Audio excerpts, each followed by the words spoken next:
Assalamualaikum warahmatullahi wabarakatuh. Bapak, Ibu, dan rekan-rekan semua, hari ini saya ingin membahas satu tema pemimpinan yang sangat relevan dengan kondisi saat ini, yaitu bold leadership. Dalam bahasa sederhana, bold leadership adalah kepemimpinan yang berani mengambil sikap, berani bergerak, dan berani membuat keputusan penting meskipun situasinya belum sepenuhnya pasti. Dulu, bermain aman sering dianggap sebagai pilihan bijak, menunggu data lengkap, menunggu semua orang setuju, menunggu kondisi lebih jelas. Tetapi dalam dunia yang bergerak cepat, terlalu lama menunggu justru menjadi risiko terbesar. Karena ketika pemimpin ragu terlalu lama, organisasi kehilangan momentum, tim kehilangan kejelasan, dan kepercayaan perlahan mulai menurun. Maka pesan awalnya sederhana, playing it safe is no longer safe. Bold leadership bukan berarti nekat, bukan berarti mengambil keputusan sembarangan, bukan berarti menjadi orang paling keras atau paling dominan di dalam ruangan. Menurut sumber yang dibahas, boldness adalah kemampuan bertindak dengan clarity, courage, dan conviction, terutama ketika rasa takut dan ketidakpastian hadir. Artinya, rasa takut bukan tanda bahwa kita lemah. Rasa takut justru sering menjadi tanda bahwa keputusan yang kita hadapi memang penting. Pemimpin yang bold bukan pemimpin yang tidak punya rasa takut. Pemimpin yang bold adalah pemimpin yang mampu hadir bersama rasa takut, memahami risikonya, lalu tetap bergerak sesuai nilai, tujuan, dan misi yang lebih besar. Disinilah perbedaan antara fearless leader dan bold leader. Fearless leader seolah-olah tidak takut. Bold leader tahu bahwa dia takut, tetapi tetap memilih bertindak dengan sadar. Jadi keberanian bukan hilangnya rasa takut, keberanian adalah kemampuan bergerak walaupun rasa takut itu tetap ada. Bagian pertama yang penting adalah memahami rasa takut sebagai bahan bakar. Dalam kepemimpinan, rasa takut sering muncul ketika kita menghadapi keputusan besar, menyampaikan pendapat yang tidak populer, mengubah strategi, menolak kebiasaan lama, memulai inisiatif baru, atau mengambil risiko yang bisa mempengaruhi reputasi. Secara biologis, ketika kita menghadapi ketidakpastian, bagian otak kita yang bernama amigdala itu aktif. Amigdala adalah sistem alarm dalam otak. Dia memicu respon flight, or freeze. Masalahnya, banyak pemimpin berhenti di fase freeze. Mereka menunda keputusan, meminta analisis tambahan terus-menerus, atau mencari konsensus yang tidak pernah selesai. Padahal, rasa takut bisa diubah menjadi informasi. Ketika takut muncul, tanyaannya bukan hanya bagaimana menghindari risiko ini, tetapi apa yang sedang dilindungi oleh rasa takut ini. Mungkin rasa takut itu melindungi reputasi, mungkin melindungi kepercayaan tim, mungkin melindungi masa depan organisasi, mungkin melindungi sesuatu yang benar-benar penting. Maka rasa takut bukan musuh. Rasa takut adalah sinyal bahwa keputusan ini bermakna. Untuk mengubah rasa takut menjadi tindakan, sumber ini menawarkan kerangka sederhana yang disebut full formula. Ada 3 langkah. Pertama, face it. Hadapi rasa takut itu dengan jujur. Jangan hanya menyebut takut secara umum, sebutkan ketakutan yang sebenarnya. Misalnya, bukan hanya saya takut presentasi hari ini ditolak, tapi lebih dalam, saya takut jika ide ini ditolak, orang akan menilai saya tidak kompeten. Ketika rasa takut diberi nama, ia menjadi lebih mudah dikelola. Ketakutan yang tidak disebutkan akan membesar dalam pikiran, tapi ketakutan yang diberi nama mulai kehilangan kekuatannya. Yang pertama. Yang kedua, fokus it. Tanyakan, nilai apa yang sedang dilindungi oleh rasa takut ini? Jika seseorang takut menyampaikan ide baru, mungkin ia sebenarnya sedang melindungi reputasi, integritas, atau masa depan tim. Dengan memahami nilai di balik rasa takut, kita bisa mengubah energi emosional menjadi kejelasan. Yang ketiga, follow it. Ambil satu langkah kecil yang selaras dengan nilai tersebut. Bukan lompatan besar, cukup satu tindakan nyata. Misalnya, menjadwalkan rapat, mengirim ringkasan ide, membuka percakapan sulit, menyampaikan satu pandangan yang selama ini ditahan. Karena dalam keberanian, tindakan kecil sering menjadi pintu menuju momentum besar. Selain rasa takut, ada jebakan kedua yang sering berbahaya, comfort trap atau jebakan nyaman. Rasa takut biasanya terasa jelas, tetapi kenyamanan seiring terasa aman. Itulah bahayanya.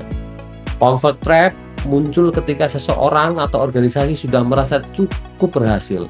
Target tercapai, pekerjaan berjalan, laporan lebih stabil, dan semua orang merasa tidak ada lagi masalah besar.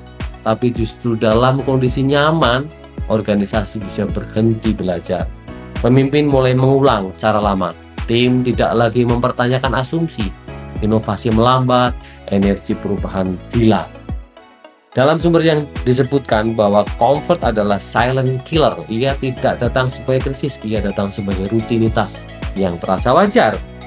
Pertanyaan penting bagi pemimpin bukan hanya apakah kondisi kita sekarang aman, tetapi apa yang sedang kita pertahankan hanya karena terasa nyaman.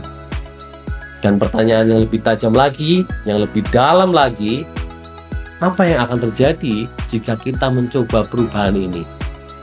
Karena seringkali resiko terbesar bukan keputusan yang salah. Resiko terbesar adalah tidak mengambil keputusan sampai dunia berubah tanpa menunggu kita. Untuk membangun kepemimpinan berani secara sistematis, sumber ini menawarkan kerangka BOLD. Believe, Own, Learn, Design. Pertama, believe. Setiap tindakan berani dimulai dengan keyakinan. Jika seorang pemimpin percaya bahwa bicara jujur itu berbahaya, ia akan diam. Jika ia percaya bahwa kegagalan adalah akhir reputasi, dia tidak akan mencoba hal baru. Maka pemimpin harus mengupgrade belief-nya, kepercayaannya. Dari saya harus menunggu sempurna sebelum bicara menjadi saya bisa membantu tim melihat lebih jelas meskipun datanya belum lengkap. Yang kedua, own. Ownership berarti mengambil tanggung jawab atas respon kita, bukan menyalahkan sistem, waktu, anggaran, atau orang lain. Pemimpin BOLD bertanya, apa bagian dari situasi ini yang bisa saya pengaruhi? Yang ketiga, learn. Pemimpin BOLD melihat kegagalan sebagai data, bukan sebagai vonis.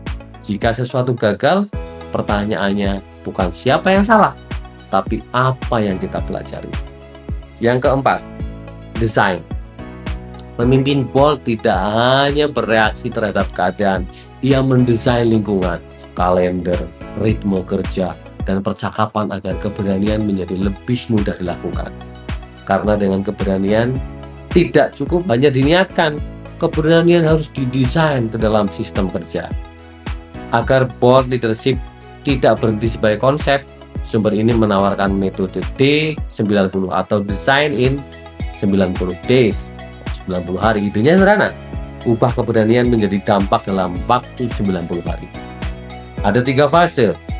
Hari 1 sampai dengan 30 adalah clarity. Di fase ini pemimpin menentukan satu outcome yang jelas, terukur, dan cukup menantang. Bukan meningkatkan kinerja, tetapi misalnya meluncurkan pilot project dalam 90 hari dengan target hasil tertentu. Hari 31 sampai dengan 60 adalah acceleration. Ini fase messy middle, semangat awal mulai turun, hambatan muncul, orang mulai ragu. Disinilah konsistensi lebih penting daripada intensitas. Hari 61 sampai dengan 90 adalah integration. Di fase ini, hasil dan pembelajaran ditangkap. Apa yang berhasil distandarkan, apa yang gagal diperbaiki, apa yang menjadi kebiasaan baru dimasukkan ke dalam sistem. D90 mengajarkan bahwa boldness harus diberi batas waktu karena keberanian tanpa deadline sering hanya menjadi wacana. Dalam perjalanan mengambil keputusan berani, kegagalan pasti terjadi. Karena itu, pemimpin perlu memiliki kemampuan bold comeback. Bold comeback bukan hanya bangkit ke posisi semula, bold comeback berarti mengubah kegagalan menjadi pembelajaran yang memperkuat arah berikutnya. Bagaimana caranya? Berhenti sejenak, pahami emosi, ambil insight, buat narasi yang sehat, lalu bergerak lagi dengan strategi yang lebih tajam. Selain itu, pemimpin juga harus berani melakukan bold conversation. Seringkali percakapan yang paling kita hindari adalah percakapan yang paling dibutuhkan organisasi. Misalnya, membahas konflik yang tidak selesai, memberi feedback yang sulit, menyampaikan resiko yang tidak populer, atau menantang asumsi lama yang sudah dianggap sebuah kebenaran. Bold conversation harus dilakukan dengan 5 unsur: tujuan yang jelas, rasa aman, psikologis, kejujuran, kepedulian, dan langkah lanjut yang konkret. Karena dia memang terasa aman saat, tapi dalam jangka panjang, diam bisa menjadi sumber masalah yang jauh lebih besar. Pada akhirnya, pemimpin harus membuat keputusan, dan untuk itu sumber ini menawarkan bold decision triad, data, insting, dan courage. Data penting agar keputusan tidak menjadi nekat. Data membantu kita melihat fakta, tren, resiko, dan peluang. Tetapi data tidak selalu lengkap. Dalam situasi cepat berubah, menunggu data sempurna bisa membuat kita terlambat. Karena itu, pemimpin juga perlu insting. Tetapi insting yang dimaksud bukan perasaan acak. Insting adalah pattern recognition yang dibentuk oleh pengalaman. Lalu ada elemen ketiga, yaitu courage. Courage adalah jembatan antara analisis dan tindakan. Banyak orang tahu apa yang harus dilakukan, tapi tidak berani mengeksekusi. Pemimpin bold tidak berpura-pura mengetahui semuanya.